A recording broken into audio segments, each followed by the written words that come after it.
네, 안녕하세요. 저는 한송이라고 하고요. 건설 사업 PM을 하고 있습니다. PM은 프로젝트 매니지먼트라고 하는데요. 그 발주처와 설계자 그리고 시공자 세 주요 그 엔티티를 전부 총괄하고 이제 관리하면서 건설 사업이 완공되도록 돕는 일을 하게 되죠. 그리고 디벨롭먼트 어드바이저리라고 해서 개발 컨설팅도 하고 있습니다. 그래서 해외 고객들이 우리나라에 와서 건물을 짓고 싶을 때, 또는 우리나라 고객들이 해외에 나가서 골프장을 짓고 싶다, 또는 어떤 하우징을 하고 싶다 할 때 이제 같이 이제 파트너를 맺어서 나가서 이제 그 프로젝트를 수행하게 됩니다.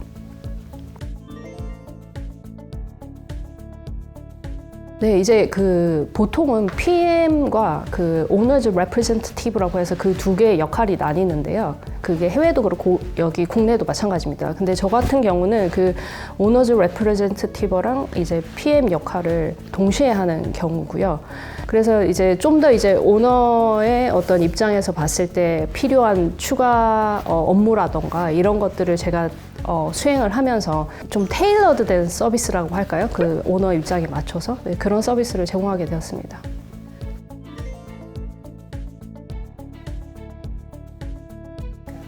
그게 정보가 많이 없을 때 가장 부담됩니다. 어떤 정보에 근거해서 제가 결정을 내려야 됐는지 그거를 좀 문서화해 놓고 왜 이 결정을 내릴 수밖에 없었는지를 근거화 작업을 해 놓습니다. 그리고 발주처 입장에서 어떻게 하면 이게 좋은 건지, 그게 일정상이나 품질상이나 비용상에서 어떻게 그 최선의 선택을 내릴 수 있는지 고민을 많이 하죠. 그래서 좋은 결정이라고 지금 여쭤보신다면 저는 이게 실행 가능한 그 솔루션이라고 생각을 합니다. 그래서 지금 뭔가 해서 뭔가 바꿀 수 있는 그 현장에 적용이 가능한, 실행 가능한 그런 솔루션이요. 그런 결정을 해야 된다라고 생각을 합니다. 그 현장에서는 사실 그 안전하게 이 프로젝트를 마무리한다. 그 누구도 다치는 사람이 없어야 한다. 그게 첫 번째고요. 그리고 현장이 멈추면 안 된다라고 생각을 합니다. 이게 결정을 못해서 멈추는 순간들이 있거든요. 그런 상황이 없게끔 항상 그 안전이 아니라면 이제 시간이 가장 우선순위가 되겠네요. 그래서 그 일정을 맞추려고 굉장히 애를 씁니다.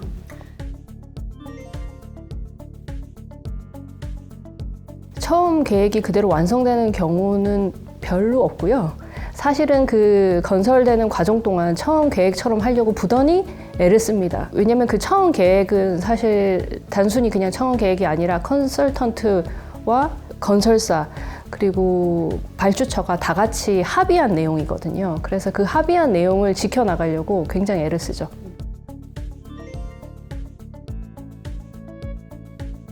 그 이상적인 건축이라는 거는 이렇게 뭐랄까요? 그 머릿속에 각각 그 그림이 있는 것 같아요. 그 발주처가 생각하는 그림, 건축가가 생각하는 그림, 그 시공자가 생각하는 그림이 그 그림이 다 다른데요.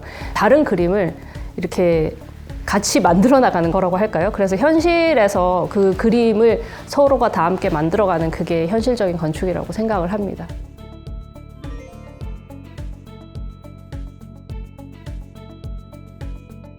일단 그 상황에 대한 이해도가 다 각자 다릅니다. 그래서 발주처가 그 현장 상황을 이해하는 것과 이제 건설사나 이제 그 컨설턴트, 감리 또는 아키텍트 현장을 이해하는 게 다 다르거든요. 그래서 그 현장을 다 같이 똑같은 정도로 이해하는 것, 거기에 이제 같이 출발을 할 수 있겠고요. 그래서 그게 상황 따라 항상 다르기 때문에 그 상황을 빠르게 판단하고 이제 그 발주처나 이제 그 팀들한테 어드바이스 하는 게 제 역할이죠.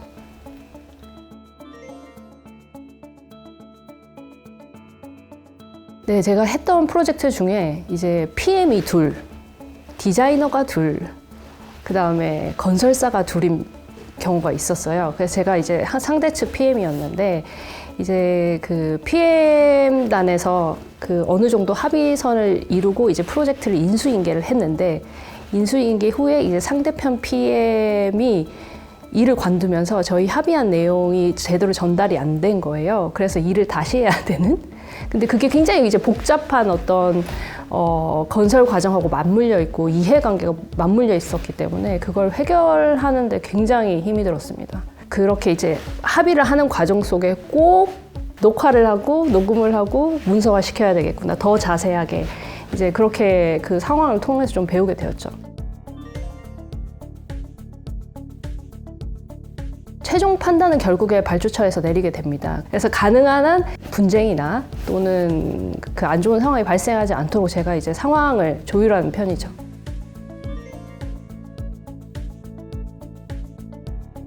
저 같은 경우는 해외 클라이언트가 국내에 들어와서 사업을 하실 때 또는 국내 클라이언트가 해외로 나가서 사업을 하실 때 그때 필요한 역할입니다. 왜냐하면 이게 다들 자라온 환경과 교육받은 시스템이 다릅니다. 그리고 일해오던 환경이 다 다르기 때문에 그들이 말하는 방법, 생각하는 방법, 일해온 어떤 환경이나 기준 같은 게 모두 다르기 때문이에요. 그래서 그 다름을 해석하고 이해 가능한 정도로 이렇게 컨센서스를 만들어내는 것. 그게 이제 주로 제가 하는 역할인 거죠. 그래서 단순히 언어적인 어떤 트랜슬레이션이 아니라 이렇게 되게 그걸 넘어서는 커뮤니케이션이 좀 필요합니다.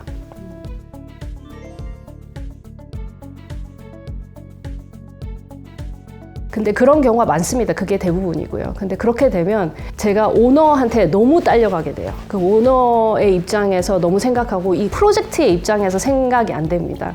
그러면 프로젝트 자체가 조금 망가지는 경우가 있어요. 그래서 조직의 성공과 프로젝트의 성공이 조금 결이 달라요. 그래서 저는 프로젝트가 더 성공하기를 바라는 사람으로서 그 외부에서 좀 더 균형감 있게 프로젝트를 수행하기를 원합니다. 그래서 이제 외부 조직으로 남아 있는 거죠.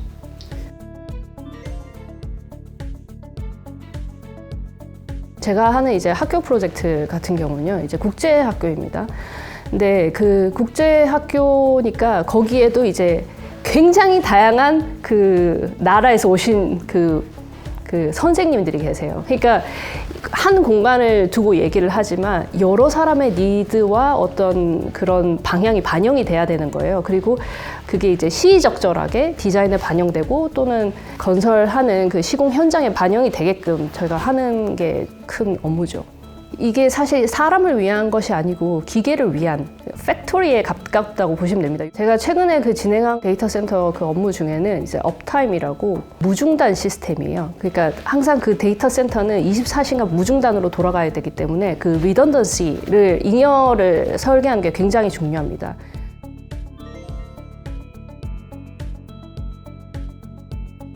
사실 제가 이제 좋은 그런 어떤 평가를 받는 부분이 이 건설 사업 하나로 인해서 되게 다양하게 그 인터페이싱 해야 되는 업무들이 많습니다. 보통은 그 인터페이싱 하는 업무들이 다 쪼개서 다른 사람이 하거든요. 근데 저는 그걸 총합해서 제가 다 저희 회사에서 하기 때문에 예를 들어서 이제 민원이 발생하거나 그러면 그것도 제가 가서 얘기를 하고 또는 뭐 그 클라이언트가 그 이 프로젝트를 위해서 어디 가서 보고를 해야 된다거나 다른 외부적으로 활동을 하고 뭔가 승인을 받아야 될 경우가 있을 때 그때도 이제 저희가 서포트를 합니다. 그러니까 할 일은 많다라는 생각을 하게 됩니다.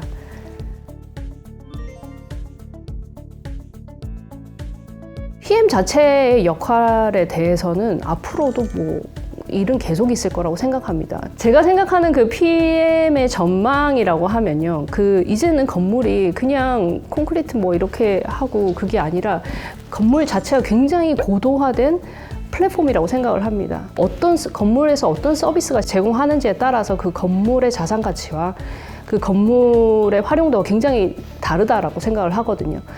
그렇기 때문에 이제 새로운 기술을 건물에다 붙이고 새로운 서비스를 붙이고 이런 것들이 계속 요구되고 있어요. 배우는 게 그렇게 싫지 않으신 분들, 그런 분들에게는 이게 계속적으로 고난이도의 건물들이 생길 거기 때문에 그런 쪽으로서는 이 업역이 계속 확장하지 않을까 그런 생각입니다.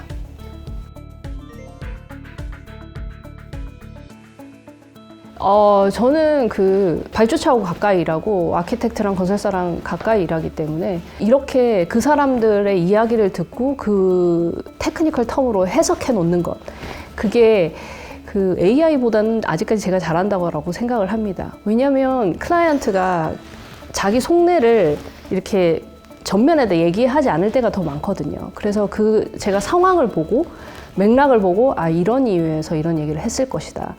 이런 프로젝트는 이런 프리텍스트랄까요? 그 서브컨텍스트가 있을 것이다. 이렇게 예측을 하고 그 사람을 알아가는 그 프로젝트를 알아가는 그런 것들이 있죠. 그래서 AI가 그 부분은 아마 대체하기 힘들 거라고 생각을 합니다.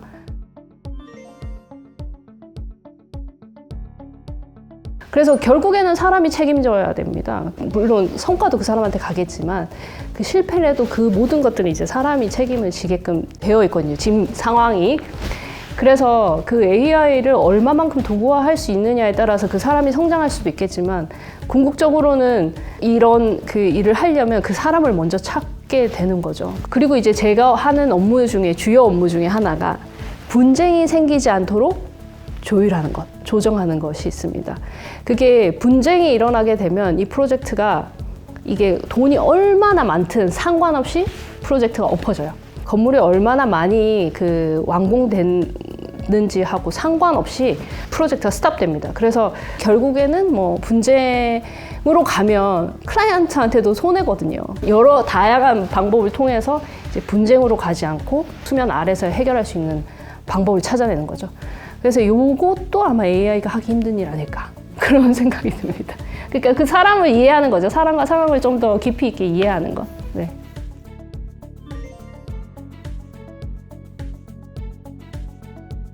저도 원래 디자이너로서 그 굉장히 오랫동안 일을 해왔고 그리고 그걸로써 저희도 더 이제 커리어를 발전시키고 싶었는데 그 메이드가 잘 안 되는 과정 속에서 이제 제가 뭘 할 수 있을까 그렇게 생각을 하고 제가 이제 커뮤니케이션 능력이 조금 다른 사람들보다 나은 것 같습니다. 그래서 잘 듣고 또 잘 전달하고 그리고 그 속에서 이제 분쟁이 생기지 않도록 조절하고 이런 것들을 좀 같이 일하시는 분들이 놓게 사주신 것 같아요. 현장을 좋아하시고 뭐 디자인이 실현되는 거를 보는 걸 좋아하시고 문제 해결하는 것들을 좋아하시고 그러면은 이 직업이 괜찮을 거라고 생각을 합니다. 다만 어렵기는 합니다.